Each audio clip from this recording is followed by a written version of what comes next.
just hit record. All right. So again, my name is Jennifer Henriquez. I'm the Student Employment and Career Readiness Coordinator. And I have 6 lovely panelists here with me today. Can we go around and have each of you introduce yourselves? Let's start with Pamela. Okay, hi everyone. My name is Pamela Underwood. I am an intern at the Career Center. Thank you. Emily, do you want to go next? Yes, thank you. Hi, everyone. Thank you for joining. My name is Emily Coton. I am also one of the career readiness interns for the Career Center, and I'm also a graduate student at Henriquez Hills. I will be getting my master's in college counseling as well as my PPS credential in December. Awesome. Thank you. Luke, do you want to go next? Yeah, hi everybody. My name is Luke Lovett. I am an intern for ETE. So if you don't know what that is, it's an Encounter to Excellence. And I'm currently a junior. Congratulations. Thank you. Sharon, do you want to go? Hi, I'm Sharon Mcnutt. My pronouns are they, them, and I'm a writing associate for the University Writing Center. Awesome. Vincent, do you want to go? Hi, I'm Vincent Gutierrez. I'm a content tutor at the Tutorial Learning and Testing Center. I am going for my single subject credentials at Cal State Dominguez, as well as my master's in education. Awesome. Mursal, last but not least. Hi everyone. My name is Mursal Bokhari. I work as a student data analyst at the Student Affairs Assessment Office. So we look at data and try to do qualitative and quantitative analysis on that to come up with better solutions for different departments. And I'm a senior in my last semester, so I'll be graduating in December with a degree in business administration with a concentration in information systems. Awesome. Thank you. These are our 6 panelists for today. Today is really going to be a conversation about their student employment and internship experience. I really want to kick this off with, how do you guys find that your experience, both as an intern or as a student employee, kind of correlates with your career aspirations? I mean, it takes time out of your own schedules, out of your own lives, to really put yourselves into these kind of positions. So why did you put yourself into this position, and like what are you benefiting out of that? You guys can jump in. I can go first. So I am a student, a graduate student. I'm completing a guidance and counseling degree at Loyola Marymount University right now. So part of that, part of finishing my degree was to find fieldwork and find a place where I wanted to work and gain experience. And in my case, even though I'm studying guidance and counseling, the concentration of that is to, or the final goal is to work in higher education. So when I had to contact different places for a placement for fieldwork, I contacted Cal State Dominguez Hills, the Career Center, because Career Center is an area that I was interested in learning more. I know that most universities have career centers, and I was interested to see what they did, how they work together, what tools they use for the students to find information, to review resumes, cover letters, but also to get internships and all that. So for me, getting these internships was really key to really understand how that worked, and also in a public university. Other than being a graduate student at Loyola Marymount, I also work there full time. So I wanted to experience also the how different departments work in also different universities when we talk about private universities versus public universities. So I think for me, getting this internship was to just get more knowledge about different departments and how I can and how I can learn from, and I think basically is learning as much as I can from other departments, to see if, you know, in the future I can help the students that in a career center setting. And then I think for me, my student employment correlates with my postgraduate career aspirations, because, you know, it's within my role. A lot of it consists of communicating with higher up, as well as people in a business setting. Ultimately, I want to get into management consulting, you know, strategy and operations. And that is a people's business, you know, being able to build relationships, being able to have meaningful conversations and just analyze, you know, the conversations you have with people. I think that it's important to, you know, get hard skills, you know, like learn Excel, you know, Tableau and all these different tools. But I think the human aspect is something that I truly enjoy in my role, and I think will benefit me in the future. I think as the generations go on, we're losing that human connection and that ability to create conversation. So I think that this has allowed me to leverage those skills and be able to bring that to the table. Whereas, you know, someone who, you know, doesn't have the opportunity of student employment and dealing with, you know, people in, I guess, the business setting would.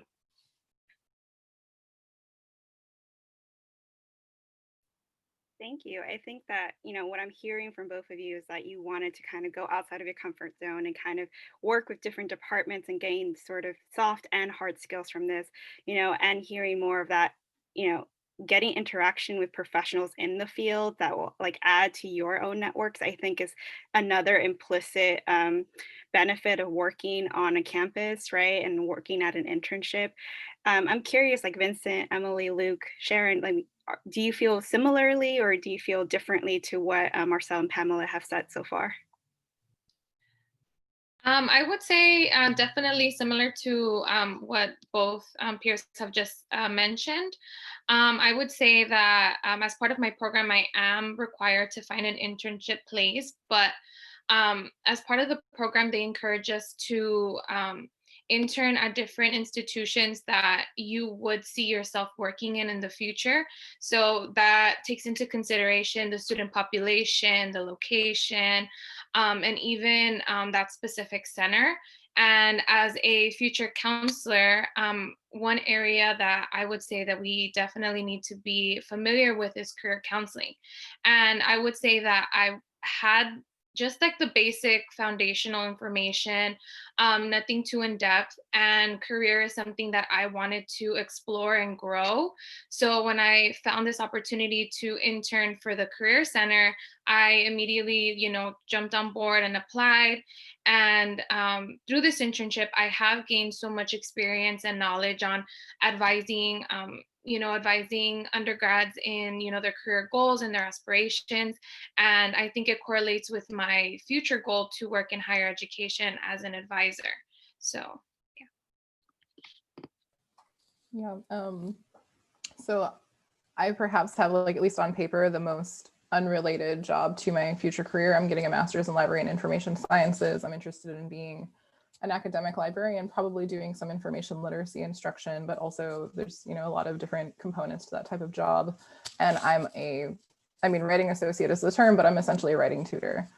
But that said, there are like really significant overlaps between writing center theory and rhetoric and composition, and the way that information literacy is approached pedagogically within library and information sciences. They're both social constructivist frameworks. So these things that I have been like learning at work I was also a supplemental instructor before this, and this program has evolved and been reborn many times over the past few years, as Jennifer can attest. But throughout all of those, I've been learning sort of instructional approaches, both in a classroom setting and in a one-on-one setting now, currently as a writing associate in the Writing Center. And those have all been, I'm taking an instructional design course in information literacy this semester, and there's been very little that's been new, which I think is a testament to the value of my employment at Dominguez Hills, even before I was in this program. So. I really liked what Emily was saying because I kind of fall down the same path as a peer mentor. But really quick before, my graduation aspirations are to become an occupational therapist. So basically, I'm working to potentially, hopefully, get my master's through Dominguez for that. And I feel like the aspects that kind of along with that is we take each case by case. So for example, I'm interacting with students and you can't just go in with the same mindset of, okay, this student has this problems and this student's gonna have the same ones. Each one is gonna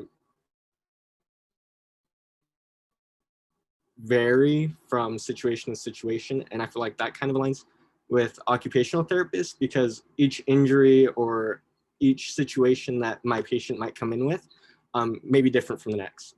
And along with that, definitely, I feel like this has improved. I'm getting an internet connection unstable, so I'm not sure if you guys can hear me.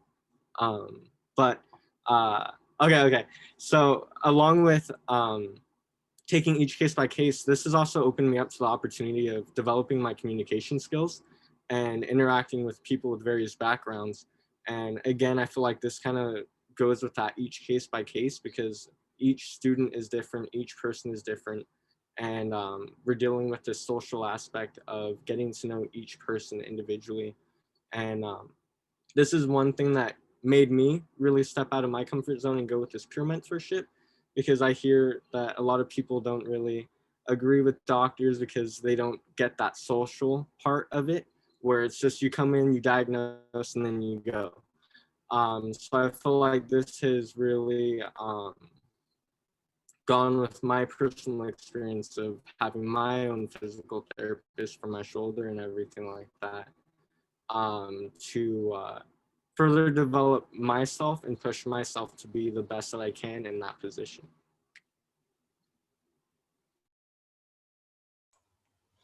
You know, when I was a senior, so I was a history major. I have my bachelor's in history, but as a junior, I hit that point where, you know, it was like, why am I getting my degree in history? Which path do I want to take? You know, people are saying, you know, I see you as an educator. Others were saying, no, I see you working as a paralegal. So I kind of just floated the idea to the chair of the department, Dr. Monty, and my seminar professor, Dr. Maria, was like, you know, maybe I do want to take the teaching route. So Dr. Maria pulled pulled the strings, and I landed up with an interview at the Toro Learning and Testing Center. But yeah, I wanted to gain the experience working with students. Minus the classroom management. So rather than becoming a substitute and just, you know, dealing with the hystericism of I guess a middle school class, I get to work with students in higher education and just focus on content and just like kind of work my way through that. Thank you. I'm hearing a lot of intentionality in terms of the skills that you guys were all pursuing and maybe even the relationships that you were all pursuing. Like, can y'all kind of talk a little bit about what your day to day looks like? And do you feel like you are, gaining experience in those skills that you've, intentionally sought after? Or, have you unintentionally gained skills that you didn't even realize that you were gaining according to your job, right? Because I'm hearing a little bit like what Sharon shared a little bit, like their role has always changed. So, and it's unrelated to what their ultimate career aspirations are. So I'm wondering if you are kind of in the same kind of position too. I think a lot of the soft skills that everyone's highlighted are pretty applicable in a lot of, future careers. Like everyone needs to be able to communicate. Everyone needs to be able to work with people that are both, their boss and their subordinates. So I think getting into a variety of different relationship types in your workplace is always going to be helpful. Also, a lot of this involves a lot of time management, especially, Vince and I are working with students in like half-hour time frames. And sometimes those half hours are now interrupted by the internet suddenly not working. So there's a lot of time management. There's a lot of like problem solving in real time that people do, whether they're face-to-face or working remotely, but working remotely obviously is a set of challenges. And I think a lot of us are learning how to transfer skills from one context to another, like Luke's point about being a peer mentor and then applying all of those skills to a future career in like essentially the sciences. Those things don't seem like they immediately overlap, but I mean, I think he'll probably be much more effective in his future career because of that. And I know that I personally have had to develop a lot of soft skills that I think are transferable across contexts, even if I highlighted, some of the pedagogical hard skills, like the technical components when I spoke earlier. But having any job is going to help you with any future job in my experience.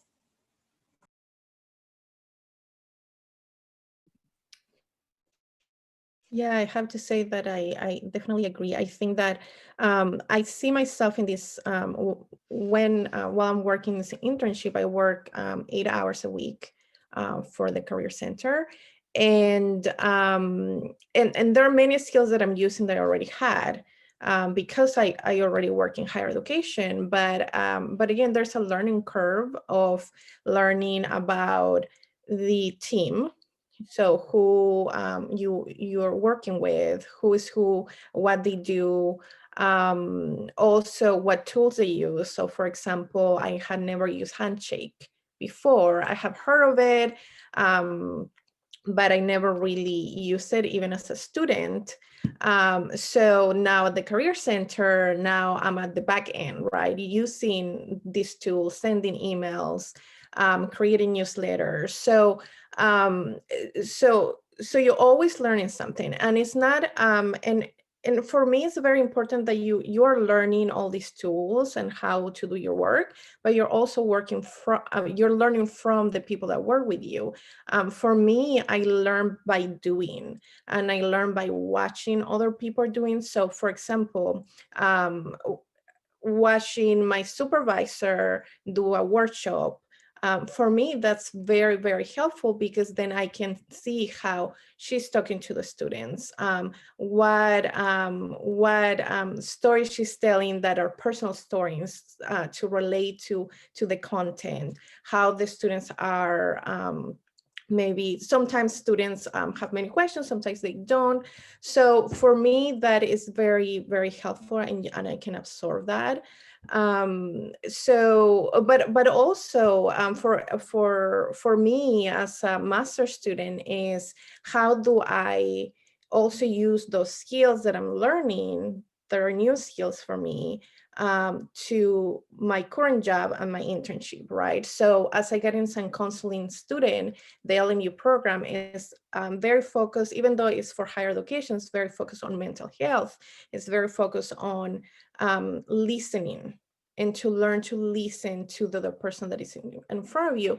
And sometimes in higher education, it's all about us giving information.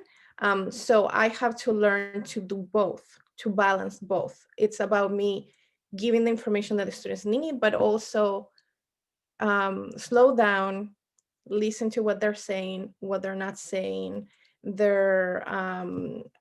And sometimes that creates really, really good conversations with students that move from just the topic that we're talking and moves to other areas where they might need some help, and you can refer the students to other resources that they might need. So definitely it's internships, I believe, that help you to just further your understanding on how to work with people. And I think it's very important. And also you learn, I mean, we're thinking, when you do an internship, you're thinking about, maybe I want to work in this university, maybe I want to work in this department in the future. And having an internship gives you that sneak peek of how are they working, because sometimes it's not only about, oh, I want a specific internship in a specific company, but it's also, do I fit in their culture?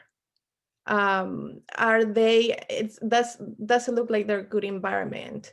And sometimes the answer might be no. You might do a semester internship and you're saying, this is not for me, the work is not for me, or maybe it's the environment is not for me. And that's the beauty of internship, is that it gives you the opportunity to explore and to experience and to learn.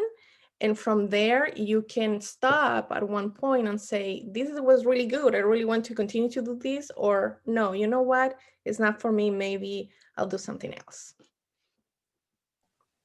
I just want to second Pamela's point that I think it's really great to take any employment or internship opportunity to learn what you don't want in your future career too. Not just what you can get good at, not just what you do want, but like learn some discernment, learn what you're willing to say no to.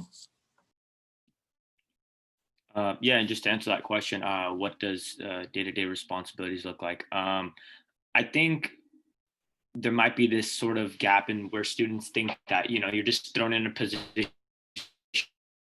and you're told, okay, you have to just walk in and know what to do. But my day-to-day, responsibilities consisted of, a morning briefing with my bosses, an overview what the daily tasks would be.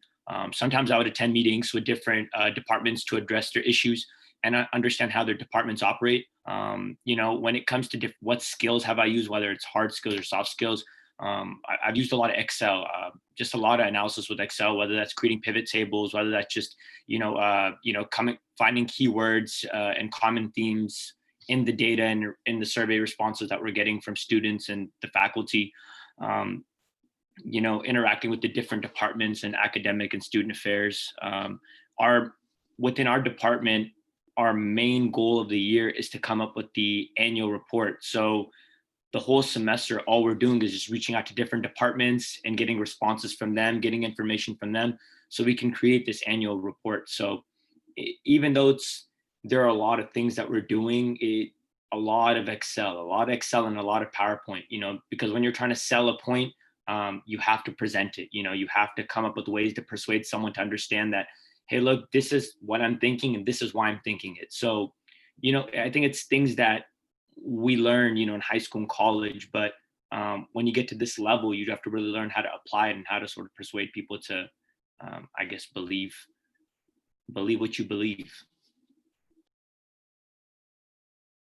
Yeah, so just to echo what Mursal said, definitely you don't just get thrown in there. I would say that my day-to-day is different every day. But one thing that does remain constant is those check-ins with my site supervisor. So at the beginning of the week, we check in with, we talk about what my week looks like. And then just to see what are the things that I need to get done or what am I going to observe, what presentations I'm going to shadow or virtual drop-ins or whatever the case may be. Yeah, every day looks different depending on what services the Career Center has for students. And the question for the skills that I'm learning, I would say that personally for me, one skill that I am currently like practicing would be like my confidence in like presentation skills. I think no matter how old I get or how many presentations I do in front of students, whether it's middle school, high school, college students, virtual or in person, I still get nervous. And I don't know why, but that's just something that is, I don't know, like it's difficult for me. So at the Career Center, I've had the opportunity to host my own resume, like one-on-one workshops on behalf of the Career Center. So I've been, practicing, the presentation skills. And just like Sharon was saying, like communication and teamwork, I think that's, those are skills that you learn in any position. But I think personally for me, just building that confidence with presenting in front of, in front of different people, especially like new material, is something that I've been practicing with this internship. This is all great. Like what I'm hearing is that like both your student employment experience and your internship experiences sort of provide a sort of safe space, right, to learn the skills that you're going to need going into your future careers, right, whether they're soft or hard skills. I know Marcel's tired of Excel sheets, but that's all you're going to do, buddy. And finding out whether a culture is right for you, right? I think that's a great point that Pamela highlighted, right? Just learning how to say no. What a great point Sharon brought in here, right? Because I think that sometimes are afraid to really say no to things, right? It's figuring out your boundaries and what you can and cannot do. And, to Emily's point, it's just gaining confidence in what you can do and what are your natural talents in this department, right? I'm curious, and this might be a question I threw to you guys. I have adaptability in my top 5, but I'm curious how you guys are all handling the remote work. How is that impacting your day to day? And for many of you, like Vincent, Luke, Sharon, your high touch, one-on-one, face-to-face student employment positions, right? So how is that translated into this online experience? And for all of you, how's remote life treating you? Yeah, I think for me personally, I'm not really dealing with a lot of students. It's, just back and forth with usually the bosses or the back offices. So I think it's been a good transition for me. I think that, the skills that you still have to, have in your back pocket is like, time management, making sure that you're making time to do this type of work. I think aside from time management, finding the energy to get up and get ready, because it's very easy to sit behind a computer, sit in your pajamas. But I think getting in that mindset that, day is starting, it's time to grind and trying to get on it, I think has been something that's motivated me. I think in doing that, it's allowed me to fulfill a lot of the other tasks, or chores that I have to do around the house, like when I'm up and I'm doing work, I'm like, okay, well, I can finish this and this. So, I think time management, is a big thing for me within this transition, and also just finding a comfortable place to sit and just get work done. When you're at home, there's so many distractions, whether that's family, whether that's pets, whatever it may be, social media, games. So I think just trying to find a little bit of a safe space for me has been the challenge, but I've been able to do it, thankfully. Sharon pointed out how, oh, sorry. Did you want to go ahead, Luke? No, you go ahead. You go ahead. I'll go after. Oh, okay. Yeah, Sharon pointed out how quick these 30-minute sessions go. They go real quick when you're working with students in person, on campus, and the 30 minutes just fly by even faster on Zoom. And it's something that I've had a tough time trying to manage my time, and if this trend keeps up, I'll never get it down. That's just the way it is. We have to load documents that and deal with unstable internet connections, either on my end or on the students' end. But it is what it is. I feel like it strongly goes with what Jennifer was saying with the adaptability. Where I've had meetings just full on, we lost it, so then I'd call the student and then we just go over it on the phone. So it's just kind of figuring out how to go around the obstacles that might occur during the meetings.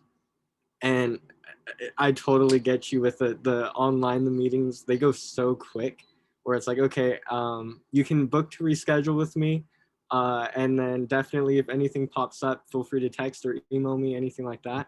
But definitely it's been a huge adjustment because like they said, the time just flies by during our meetings. So I kind of feel like I'm thriving working at home. I'm so sorry to be controversial right now. I love it, but also, so I was a massage therapist for like 7 years. I've always had to work by myself, like with, maybe one other person present. And I've always had to pay like extremely close attention to timing.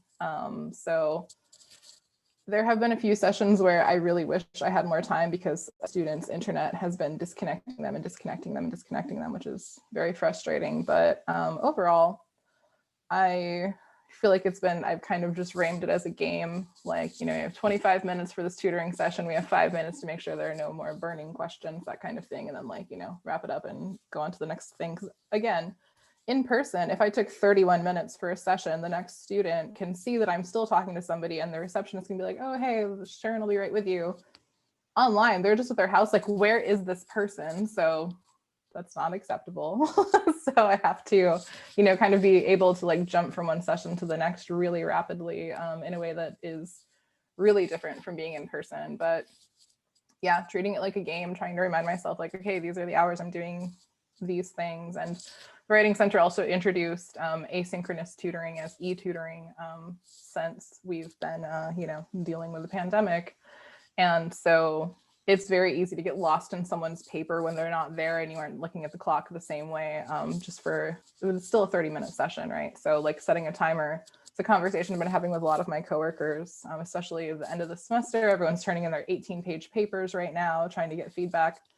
18 pages is a lot in 30 minutes. So just being very clear. And again, this is a skill that we have to use, right? Is communication, communicating very clearly with a student. Like, I left comments for you on like the first few sections of your paper. It's not possible to thoroughly assess a paper in 30 minutes, but if you'd like to resubmit this and tell the next tutor which sections to focus on, they will absolutely help you with that. So just like being really clear and like stating that, you know, maybe they had these like expectations of like this, and this will be done, and you maybe did the first 2 or 3 of those, I think is also a valuable skill to sometimes tell people that you're not going to meet their expectations, but this is also what's possible for you. Yeah, working at home has been an interesting challenge. Of course, I wish it was warmer. I'm like bundled up for this panel because, you know, like if I was at work, I would be in a very climate controlled place, and that's not everyone's reality, right? We all have to like choose our background carefully because people are seeing into our houses. Like there's a lot of things that are very strange about our lives right now, but yeah, it's also been kind of like fun and interesting in certain ways if I let myself think about it as a game.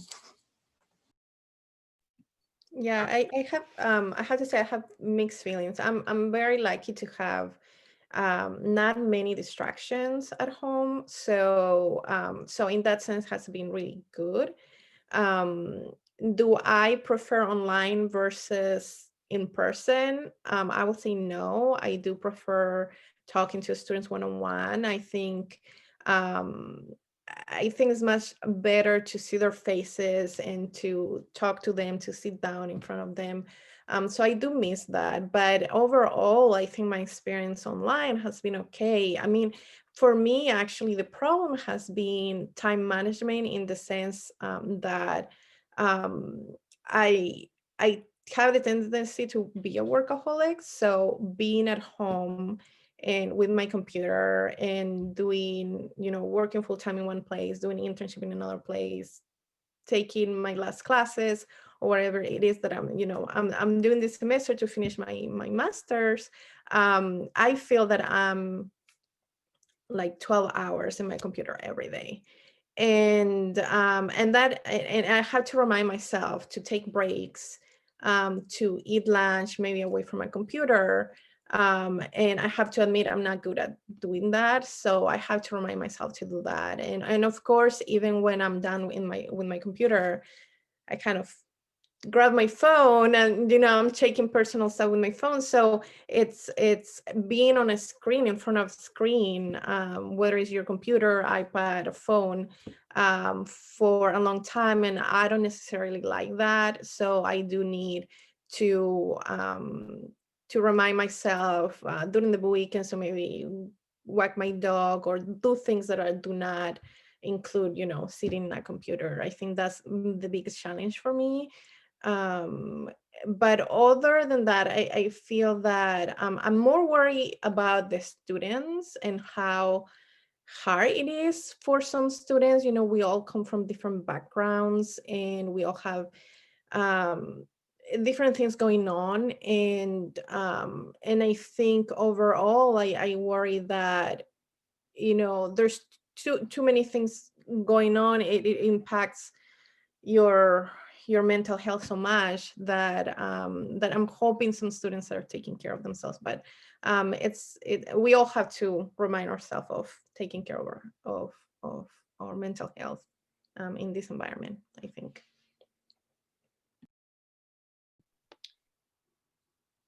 Go ahead. No, you can go ahead. I just was going to touch up on Sharon because I really like what she shared about the expectations, because one thing that was important for us as peer mentors, for majority of peer mentors, that's like their first job.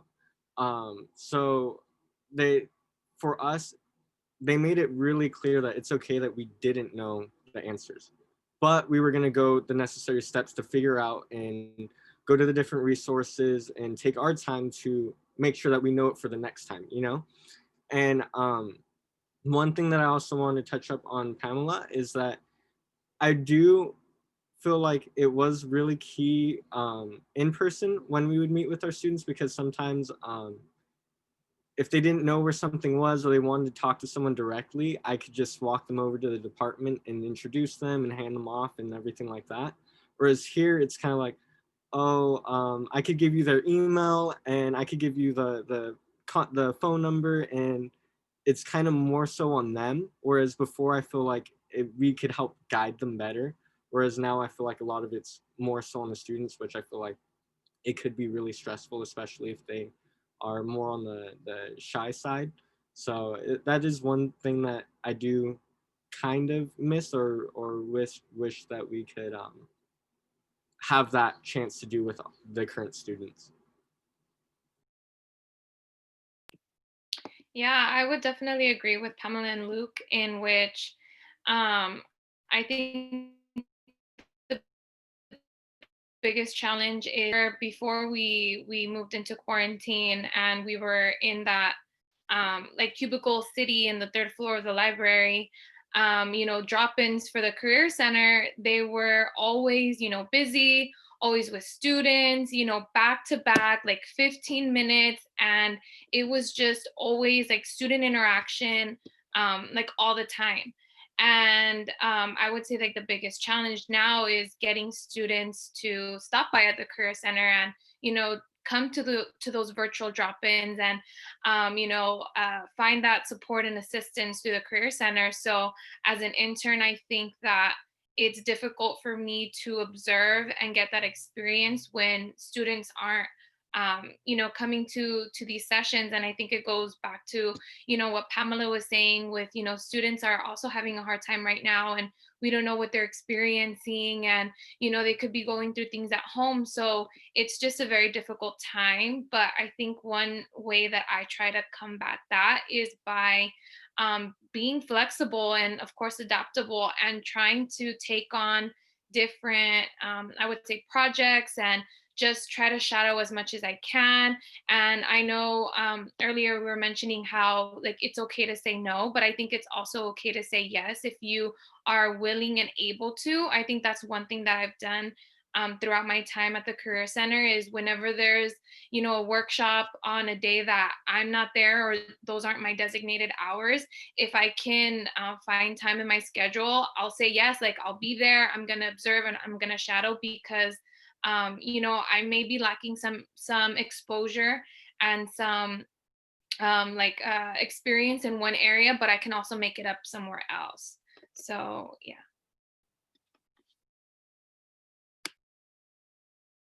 Okay, thank you for all of that. I'm hearing a lot of time management is key, right? Finding a space that works for you is key. Open communication, active communication, right? All of these soft skills that innately we are always developing in these employment positions. I'm curious, students tend to learn in content bubbles, right? It's really hard to get them to have students kind of learn across different content bubbles and to see transfer occur.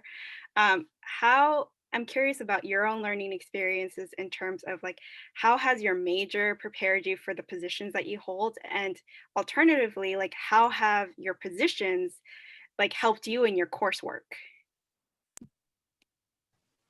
So I don't know if maybe Vincent's had the same experience. I don't know if you do writing tutoring, but as a writing tutor, most students assume that I am an English major, an English grad student. I have a bachelor's in history and I'm getting a master's in library and information sciences. I've never taken an English class I didn't have to take. So that's actually like a point of bonding with students who are suffering through an English class that they had to take, that they are maybe not enjoying to the maximum.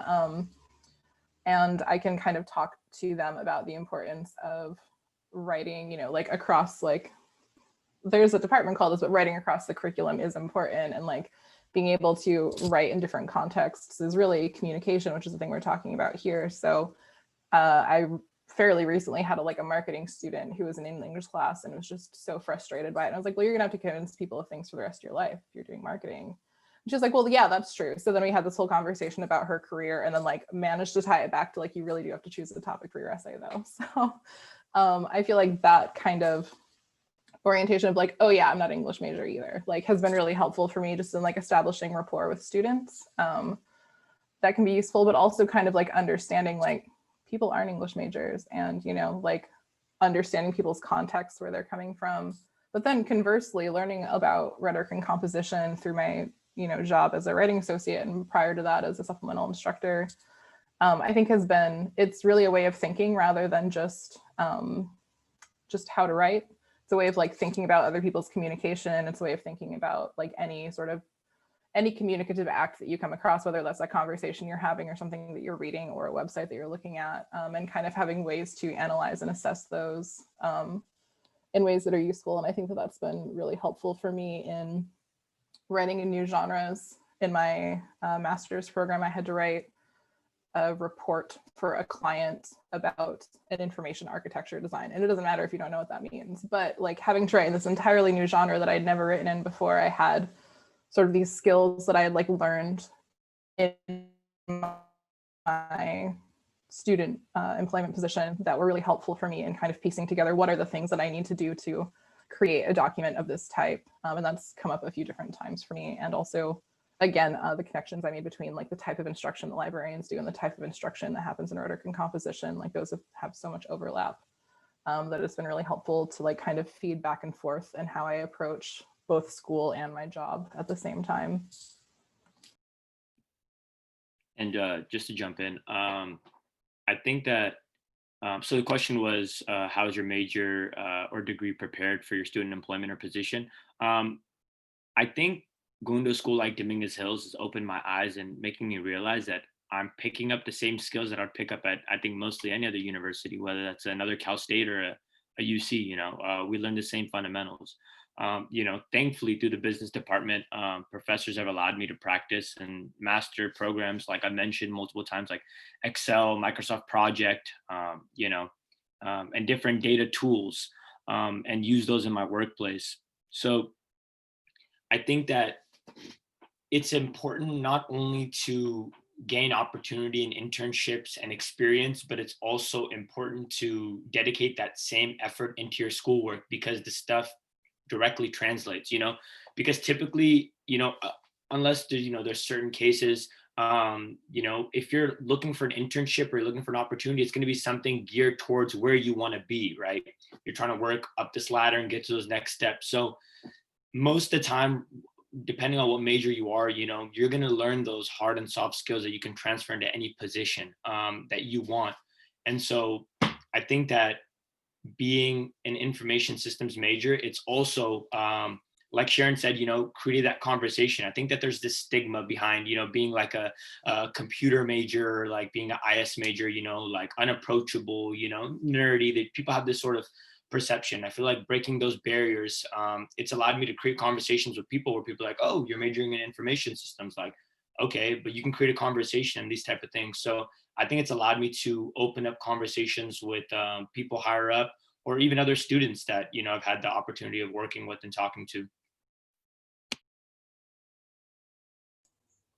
Sharon pointed out where that students mistaken her as an English major, and that's happened to me. But Sharon and I were in the history department at Cal State Dominguez, and we have an amazing history faculty where we do some really intensive reading and writing. And it's crazy how much reading we actually do, and look up primary and secondary sources using databases, and even even a quantitative analysis. So these are skills that we bring with us to when we work with students. Wow, I just lost my train of thought. But yeah, so those are the skills that we bring. In my master's program, I was able to take some very valuable information and apply it to students that I work with, students who have learning disabilities. That one of my challenges was when I would work with a student with a specific learning disability. It was just like, I don't know how to, like, I know the student isn't getting the material, but like, what strategies do I take? So, the class has really helped me out.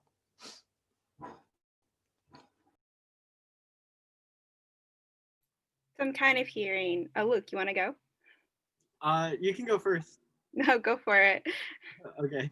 So for me, honestly, it kind of aligned perfectly with my major because right now I'm currently a second year, but as a first year peer mentor, you get put in, you basically lead a cohort of your same major. So kinesiology, physical therapy, occupational therapy, anything like that.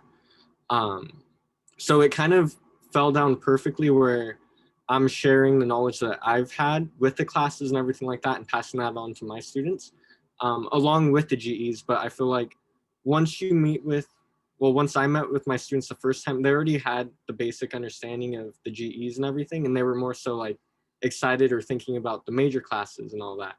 And so for me, it fell perfectly in line because I would say, okay, well, this class is recommended for students that want to get a taste of it, like see what kinesiology is like. So it fell down perfectly.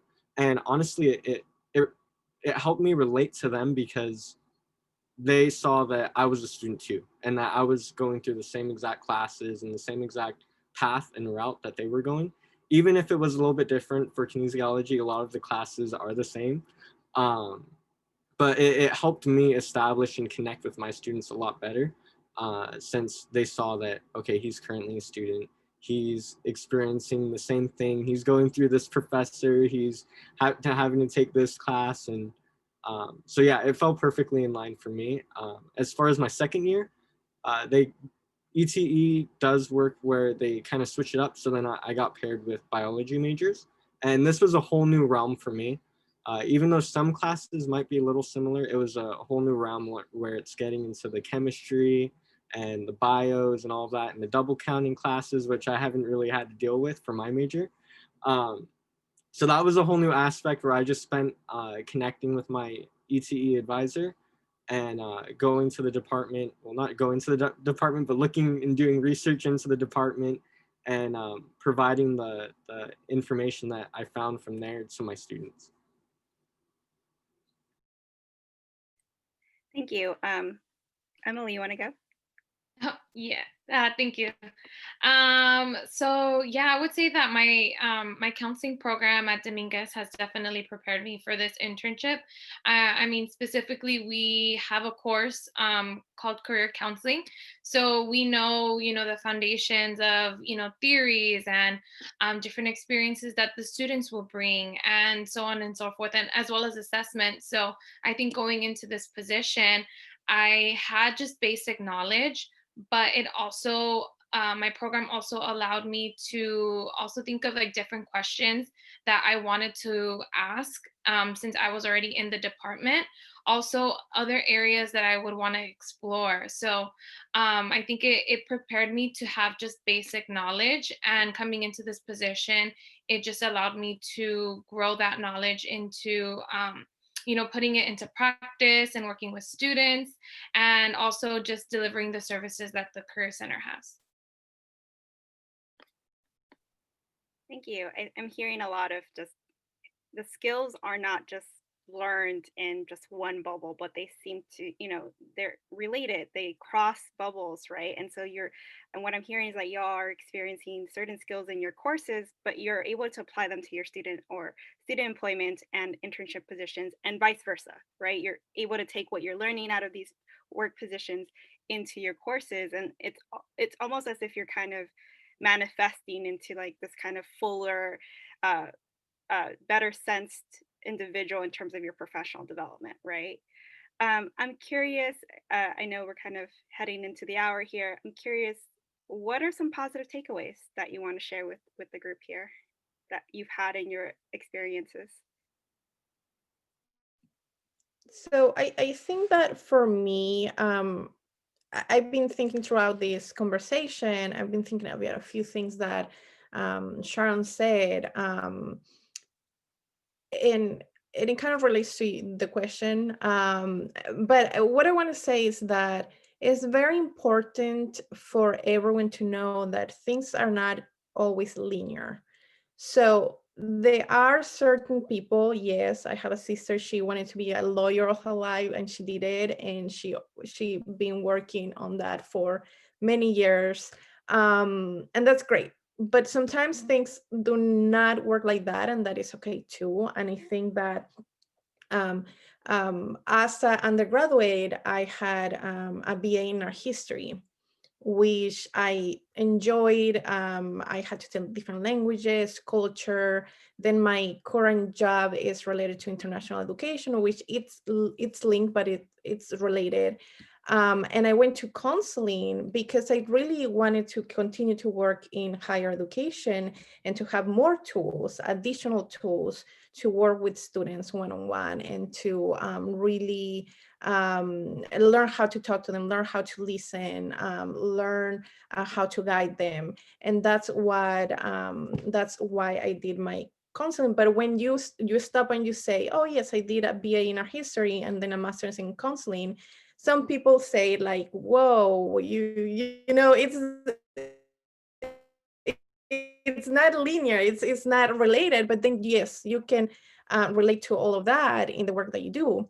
And the same with internships. That's why I mentioned before, it's the opportunity for you to explore, and it's the opportunity for you to really understand if you like a place or not, if you like what you're doing or not. And that's very important. And I think and the reason why I wanted to mention this is because my younger me, when I just graduated from my BA in art history and I started doing other things not related to that major, I was really pushing myself down and saying like, I'm not being successful, this is not what I wanted. I was in a period where I was a little bit confused. And then later on you realize, no, it's okay. You sometimes things work differently, life happens sometimes too. So to and sometimes your goals change, and that's why they always there's always talks about you know, people saying the 40s or 50s people change careers, and that is also okay. So I wanted to just say that for everyone that is here, because I think it's important to know that that we can change our minds, that sometimes when we grow, we find things that we like better, and we can move into that direction, and it's totally fine. And I think and going back to your question, Jennifer, I mean, this internship has helped me tremendously to work in a different area, and to gain knowledge, and to understand how a wonderful group of people work together. And for me, that that is what I'm going to take with me at the end when this internship ends in December. So I just wanted to mention that. Just to add to that, I think some positive takeaways from this opportunity, this job opportunity on the campus that I've had, is the connections you build. Connections, I feel like when people think about networking or networking as a whole, I think when people think of networking, they think networking is just meeting with someone, they help you get into a company, and then you get the job, you know. But the reality is it's a lot more difficult, right? Sometimes it's just about getting information. You know, if you ever heard about informational interviews, you know, asking these open-ended questions, trying to get answers to some doubts you have in your mind about your own career. And I feel like that's allowed me to do this. I'm also a firm believer that, you know, it's not about what you know, but it's about who you know at the end of the day. You know, you can pick up hard skills, you can pick up soft skills, but being able to build these connections and talk to people in these fields, I feel like has given me that upper hand, you know, allowed me opportunities to intern at, you know, interview at companies that I never thought I'd be able to interview at, you know, emphasized multiple times, you know, coming from a school like Cal State Dominguez Hills, you know, we have this chip on our shoulder, you know, people look at us a certain way, but I feel like through this opportunity, it's allowed me to pick up the right amount of knowledge, network the right amount, and try to open up doors for myself, you know? So what I would tell people is that, you know, regardless of what the opportunity may be, whether it's a front desk clerk, whether it's working for IT, you know, support on the phones, whatever it may be, all these things will allow you to build those connections and sort of talk to people that you might not talk to on a daily basis, you know? And who knows, you know, you might strike a conversation with someone and it can end up somewhere that you never thought it would, you know? So I would say that if these opportunities arise, take them. You know, there's no better opportunities than the opportunities at your university that they're willing to pay you for, where you can learn these technical skills as well as some of these soft skills. Yeah, I think relationship building, to Mursal's point, is one of the most valuable things about being in an internship or being in student employment. Both in the context we already talked about, building your communication skills, both like in a public sensing phase and in like a, business sensing phase. But I think also it's like a combination of networking and then also, to employ one of Jennifer's favorite terms, belongingness. I'm an adult student. I went back to college when I was 28 after being a dropout for 10 years, speaking of nonlinear things. So I went back to school as an adult. I didn't have like a group of buds at LBCC. I didn't initially at CSU-DH, but like working at DH like really gave me a sense of like being someplace like in a real way. And obviously I'm in my office at home right now. So like, that's a different thing. But I think having that sort of community built with my coworkers, we have a Slack channel that we all talk on. There's all these things that still exist that like allow you to feel like you really belong on campus, especially if you're a non-traditional student or have imposter syndrome or have any of these other things, like having those connections where you're like actually meeting people and building a professional network, but also feeling that you have like friends and peers and connections that are like actually people that you can talk to kind of day to day has been valuable for me. I started working at Dominguez Hills in 2016, so it's like been a minute, and I've met a lot of people through that, and some of them are maybe just people that I'm going to someday be friends with on LinkedIn, and some of them are people that I text about things. So I think that there's like a variety of relationships that you cultivate in positions like that, and they're all valuable in sort of their different ways. And I think also if you're working at a university, you get insight. If, again, to Pamela's point about like finding out where you want to work, I wasn't planning on working in academic libraries until I was actually in school. I was originally planning on working in public libraries, and I think like being in the academic setting has like changed my perspective to a significant degree about what I actually want to do with my life. And again, you're allowed to change your mind. Yeah, I think that all of those have been valuable for me. Sharon, sorry, I was going to say one more thing. So exactly what you said, it's a sense of belonging. It's like this community, I think sometimes for some of us, it's nice to be told, you're doing great, and I think having that support was something that propelled me and caused me to push forward, like I wanted to get that 4.0 because I know my bosses were like, how are grades going? How's this going? Or like, I know my coworkers working just as hard. So it motivates me. So I feel like having that competition as well as having that nice camaraderie between like that group allows you to grow as a person as well, and allows you to like be your true self. You don't feel like you're by yourself. You feel like there is someone there for you and there is people there to support you. And I think that's very important. That goes way beyond any type of pay that you can receive, any type of compensation. Yeah, and if you're like a first generation student or an otherwise non-traditional student, it can be really valuable to have that kind of support network. If you don't have like parents at home, they're just like, how is school today? I mean, like, who has that sort of like, cute sitcom home life? So another thing that I wanted to point out, and this is more true of internships, I guess, but it's also been true in my experience of student employment in general, is most jobs don't have you actively reflect on what you're learning and how you're learning it and like all of these sort of components. Whereas in my experience, and maybe it's just the SI turned writing center program, maybe it's not, there's been like a deliberate attempt to have us reflect on what we're learning, reflect on what we still have to learn, like all of these things, like make connections with our future career. If you're just working at just any job off campus, I find that that's not been my experience, having a decade of jobs, between like when I was in school and when I was in school again. So I think that you're in a valuable position to actually be around people who are interested in you developing skills, because they know you're only there for a short time. Like no one's a lifer at their student employment job, even though I feel like that sometimes. But everyone is eventually leaving the nest and they want you to go out and represent them well. So I think that is also a unique position to have people who actually are very invested in your development professionally and personally. So avail yourself of that.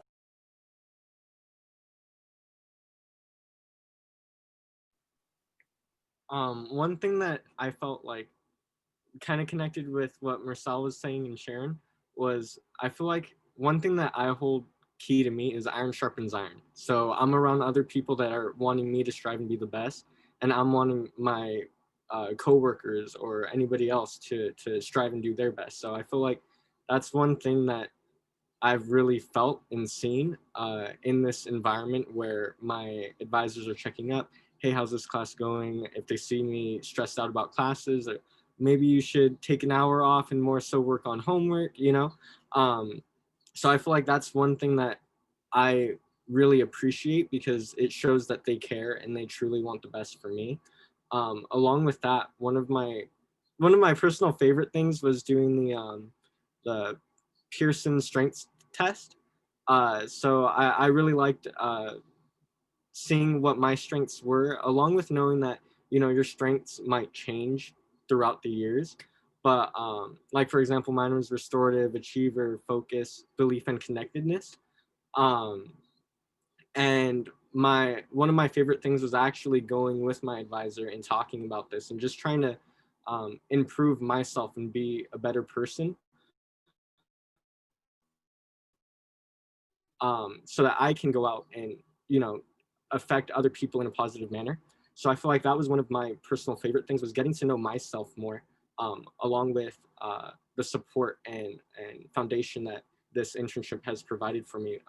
Because again, this was my first job that I've ever had. So I felt like it was a big foundation for me, where they're constantly giving us opportunities to learn more about different professional development opportunities. So, for example, looking back as a freshman, I would have never thought that I would have been on a panel like this talking, especially in like a higher education setting. I would have never imagined myself being in this situation. Whereas through this internship, they constantly pushed you to get out of that comfort zone. So I feel like that was one key thing for me throughout my whole experience. You know, yeah, I agree with Luke. Iron sharpens iron. I've worked in retail for 15 years, and I mean, through from my experience, retail is, it's a pretty toxic environment. So making that switch into higher education, I mean, as Sharon said, it does give me a sense of belonging. I now know that education is the route that I want to go to, and we build these connections and we network with people, and and it does get pretty intimidating because as Luke mentioned, I never saw myself speaking on a panel. I always saw myself as like average until professors realized what I'm capable of and really guided me and helped me along the way. I really liked what Vincent said, because actually what inspired me to become a peer mentor was actually my peer mentor. So that was one of my goals, is I want to try to have a positive impact on my students.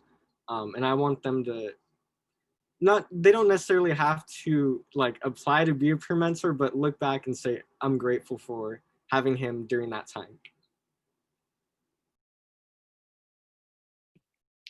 Yeah, just to echo what everyone has already mentioned, I think definitely one thing that I'm going to take away is the relationships. You go into higher ed, and oftentimes, at least for my personal experience, because I am in higher ed, some of like my supervisors or people who I've worked with have gone through similar situations, or uh, have gone through like same paths as me. So I see them as mentors, and I can go to them for, advice, or just to get like inside scoop on certain things. Like, for example, I'm graduating in December, so I'm currently looking for, a position in a university, and a position opened up at Dominguez, to be an advisor. And so I asked my supervisor, like, hey, what do you know about this program, X, Y, and Z? And we spoke about it, and I got inside like scoop on this position that I had no prior knowledge to. So not only that, but I think another thing that I would take away is just all the knowledge and the experience that I have gained, that I'm able to translate into my current position. So I'm currently working, at a middle school, and one thing that I do with my students is career exploration. So although all of the resources that I have learned and gained are with, are with higher ed students and with undergrads. I'm able to take the knowledge um, and kind of switch it around so that way it fits into my middle school students. So I'm still learning and applying it, whether it's through my internship or through my current position.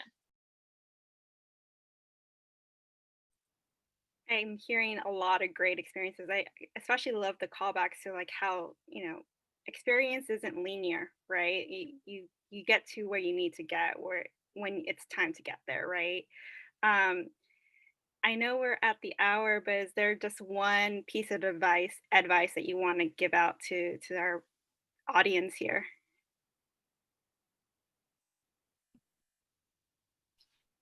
I'd say excel in whatever you do. I feel like we all have our own challenges in our own life, whether that's personal, whether that's in the workplace. I've had my difficulties, but I feel like giving up or not giving up is something that I try to echo or try to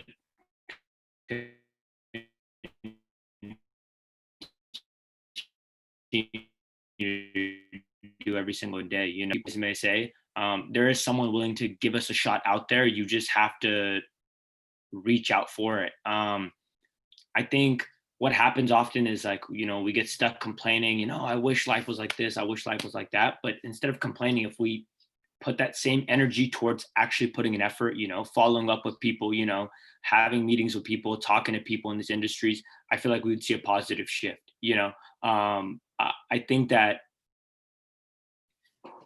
I think what I'm trying to say is that, I've seen a lot of my colleagues and a lot of my friends who go to our university that have majored in the same things as me, at amazing firms. PwC is actively recruiting a big four accounting firm that recruits at our university. So when you have opportunities like that, you have to seek those opportunities. You have to reach out to people because you'll be surprised. Someone might say, yeah, I want to give you a shot, and that can change your whole life. I feel like a majority of my college career, I was just so focused on just getting done, just going through these steps. But I think what you should do is stop, think about, okay, this is where I want to go first, this is where I want to go next, and this is where I want to end up. And once you're able to do that, I feel like you have a positive trajectory towards that. You'll be able to achieve that goal. Have a goal in mind, have something that you want to do, and seek out, seek out for guidance. I think there are more than enough people willing to help and give that information out there, and I'm a firm believer also that it doesn't matter, someone's younger than you, older than you, reach out for information, and hopefully the person you reach out to is humble enough to, give you that information and be respectful about it. I think it's important to gather information from, people that you might not talk to, and try to create those conversations and see how it is that you can get your foot in the door for an opportunity. I really like that because it kind of goes along with what I was thinking, where it's not being afraid of taking risks, where you're searching for that actively. And I feel like, honestly, the only way that you can further develop is by going through situations that you might feel uncomfortable with. For example, like, again, a year ago, I would have never envisioned this. But it's kind of like searching for these opportunities and just fully taking the risk, sending it, going for it, and not worrying about how you may look or the outcome. Just always, if you keep a positive attitude throughout the situation, then you would transfer it over into a learning experience. Even if it was a failure, just look at it as a learning experience. And then if you get it, that's great. Yeah, opportunities to learn are everywhere all the time. Opportunities of all kinds are everywhere all the time. It's a matter of cultivating the ability to see them and to avail yourself of those opportunities. Whether that's building relationships so that when some position comes up, someone thinks of you and tells you about it, as someone mentioned earlier. If it's, just like having the vision to be able to like see this is something that's in line with my goals, to Mursal's point. And then taking risks to actually pursue those things, not getting so far in your own head. Reflection is great. Thinking about things is great, but getting so far into your own head that you don't take risks, to Luke's point, I think is a hazard. So yeah, cultivating the ability to like see what is there, and then also the courage to actually do something. I think those are all really important points. I think that it's very important, and it goes, I kind of agree with everything said here. Also wanted to say sometimes we're very critical of ourselves. So I think it's very important to take the time and to see that you are great, that you're doing, you know, everything you can. um, and for me, when I work throughout my career, I feel that I always let my work to speak for itself. I try to do my best in everything I do. And I think when you do that, people can recognize it. And I feel those people that recognize your work are the people that are going to lift you up and are people that are going to support you along the way. And that can be a professor, it can be a mentor, it can be your supervisor, it can be another coworker, a friend. And so I think that it's important for you to always give your all, but also going back to being kind to yourself, because sometimes when we're our enemies sometimes, and we're very critical of everything, and you don't stop to say, hey, yeah, I'm doing great, I'm learning, I'm using this skill here and this other word here. And I think that's very important. Another thing, I think, is to be genuine with people. I think we're talking about networking and we're talking about building relationships, but I feel that those relationships, to be long-lasting relationships, I feel that needs to come from a place where you care about the person, and not necessarily what they can give you. It's not necessarily you're going to be nice to your supervisor just because it's your supervisor, but it needs to come from a place where it's true. And I think those relationships will last for a long time if you follow that. But just just keep working, doing your best at work and school, and I think that you will see that when you take the opportunities, where you're able to see them, like Sharon was saying, you'll do well. Yeah, I would definitely agree with what everyone was saying. I think that taking advantage, especially during what we're going through right now, I know it may seem, kind of disheartening or negative that we're currently in a pandemic, but I think that this is a great opportunity if you're looking for internships to branch out. So don't just look for internships in your certain area. Like, you can even look out of state. You can look in different cities that are far away, because everything is remote right now. So you have the opportunity to branch out and take those risks and, excel in something different. So for example, I currently I'm an intern here at Dominguez, but I'm an intern at UC Irvine. And if we were in person, I don't think that would be possible. Irvine, I mean, I live by Dominguez, so Irvine is about an hour to an hour and a half away. So I think, seeing this as something that can be positive, and just flipping your perspective and your view on what your internship opportunities can look like right now can make you can go longer in the future.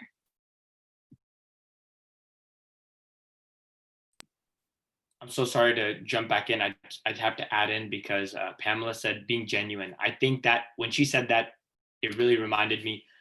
I got an internship opportunity last summer at an accounting firm because of being genuine. I went to an accounting society meeting. There was a guest speaker from an accounting firm. He was a partner. And I really liked his presentation. And once he was done, I just went there, shook his hand. Thank you so much for coming out to our school, talking to us. I really have an interest. I just have a few questions. He handed me his business card. I was genuine. I wasn't looking for work. I didn't say, oh, I want a job opportunity. And next thing you know, I email him, follow up. And it creates this effect, right? This, downhill, this like upwards motion, where that led to him liking me, us connecting on basketball. I'm a huge Lakers fan. He's a Clippers fan, and we started going back and forth. And then you're like, hey, you ever thought about, doing an internship? and it opened up an opportunity to summer internship, you know? And so it's not always about going with intention of getting something out of it, but it's about being genuine and just being a person, you know, because when you go to even these big organizations, they want to hire someone who's personable. They want what they look at. What the partner told me is they want to see if they were on a plane with you sitting next to you, could they fly for an hour somewhere without it getting awkward? You know, are you someone that's going to be normal, someone they could talk to? So, I mean, those are things that we need to work on. You know, these hard skills are things that we could pick up. You can get a certification done, but those soft skills, those human skills, those are things that you can't really teach. And I feel like if you possess those, use those to your advantage, because there's a lot of people out there who don't have those. Thank you for that. On that note, thank you all for participating today. Can we give our panelists a round of applause, because I think they've done a phenomenal job here. Just give me that like clap emoji on our Zoom. We do have a couple minutes. If there are any questions that you all want to ask our panelists, feel free to ask. I see there's some comments, so I'm going to pull some of that up. I think Jackie said, thank you for sharing your experiences with us. I feel very inspired hearing y'all. I feel I have some direction on what to do since I graduate in December. So yay, thank you, Jackie, for sharing with that.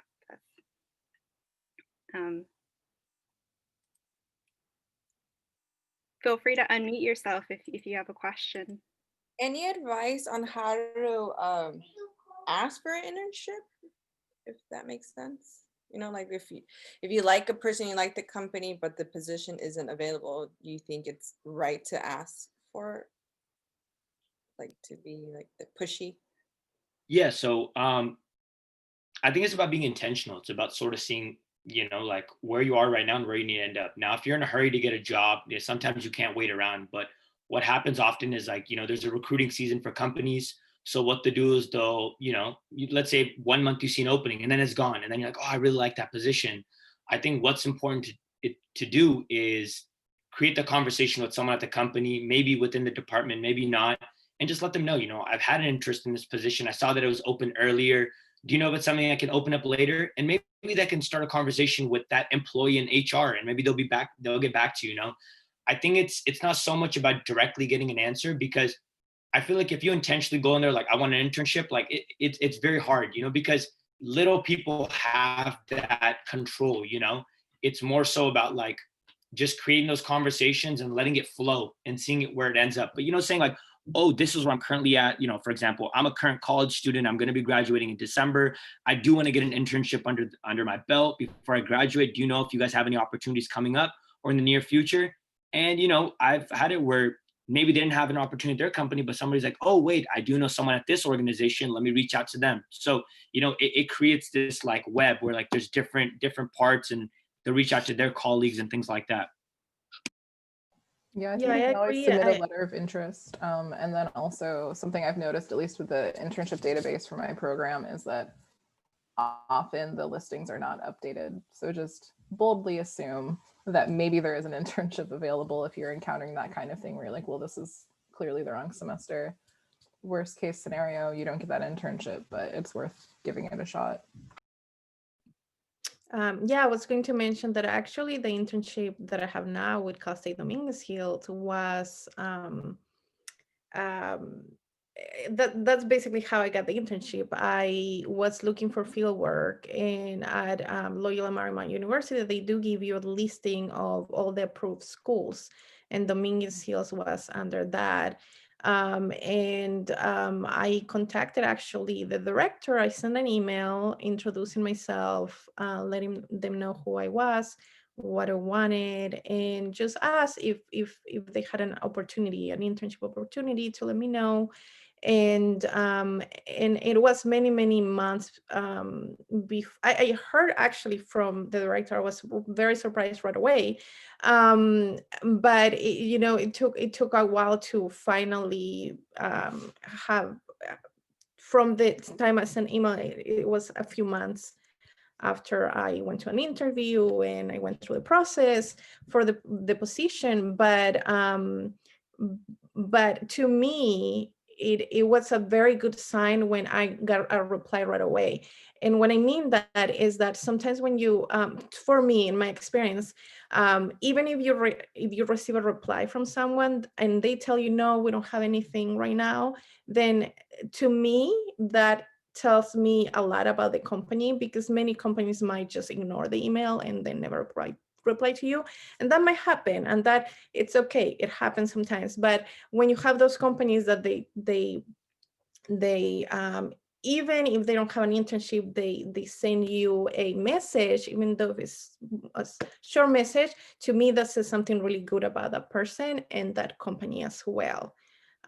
So don't be scared to do that, but again, do it in a way that it's you introduce yourself, you're very polite, and it might work, it might not work, but you try it. And the funny thing is that maybe it didn't work right away, but then it can become something later on. You never know. Thank you. I think we have room for one more question. If there's anyone who's willing to unmute themselves.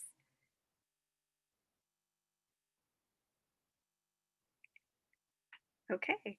Well, thank you again, for all of you, for joining me on Friday the 13th. This has been a fantastic conversation. I hope that you all took away from each other's experiences and that you learned a lot from this conversation. The Career Center still has a couple of events that we are hosting for the rest of the semester. If you all want to reach out to me, feel free to reach out to me via handshake. I'll be here, and thank you again for joining us today.